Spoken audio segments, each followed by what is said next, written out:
Well, whether it's the Bible, the Quran, or the Torah, for centuries, religions have worked to get the word out. Now congregations are embracing the digital world to build their communities. Elaine Quijano is here with a high-tech option for those searching for answers or fellowship. Elaine, good morning. Good morning. People use Twitter and Instagram for a variety of reasons, and these days social media is playing a big role in the world of religion. One new website is hoping to translate digital followers into devoted worshipers.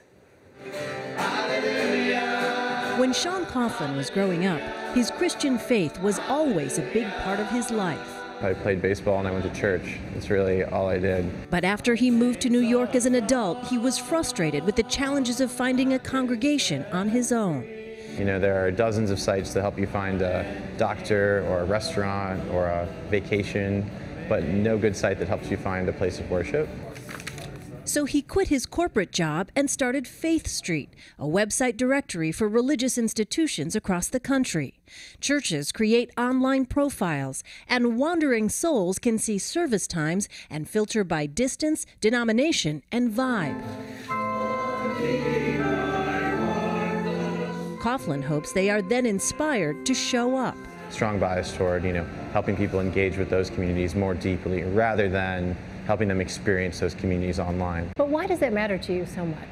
I think it's because just in my own life, I've seen the power of faith-based community. Faith Street started with 500 churches in New York.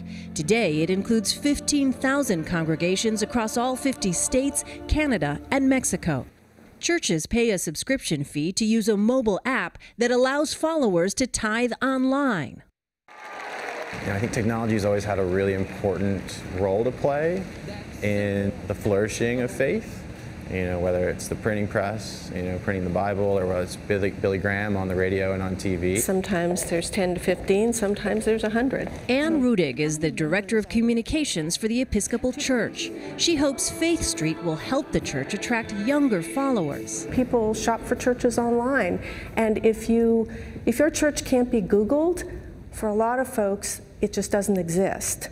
Today's religious leaders are increasingly present in the digital world. His Holiness the Dalai Lama regularly imparts 140-character wisdom. And Pope Francis shares scenes from his travels on Facebook and tweets to more than 4 million followers.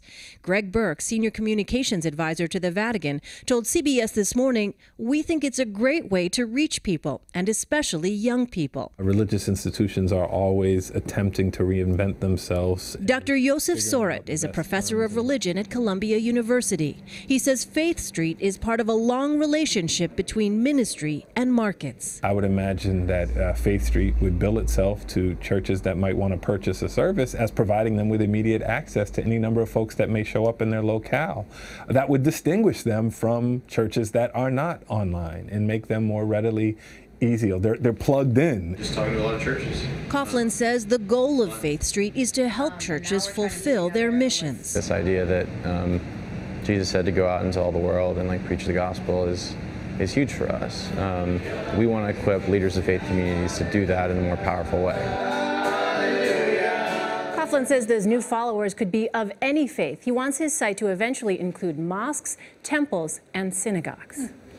It's interesting to me because if you're from a small town, you know what churches are in your community. Yeah. This seems like something really aimed towards maybe cities, but also some people are just hesitant. They don't want to necessarily have that kind of discussion with people, and they're a little uncomfortable. Yeah. If people are searching, this is an opportunity for them, he says, to go and do that kind of homework. Due diligence, yeah. Right. It's a phrase I thought I'd never hear, though. It's a phrase I thought I'd never hear. If your church can't be Googled, it doesn't exist. But it's working, Elaine, from 500 to 15,000 congregations. Great. Yeah, it's very working. popular. Thanks.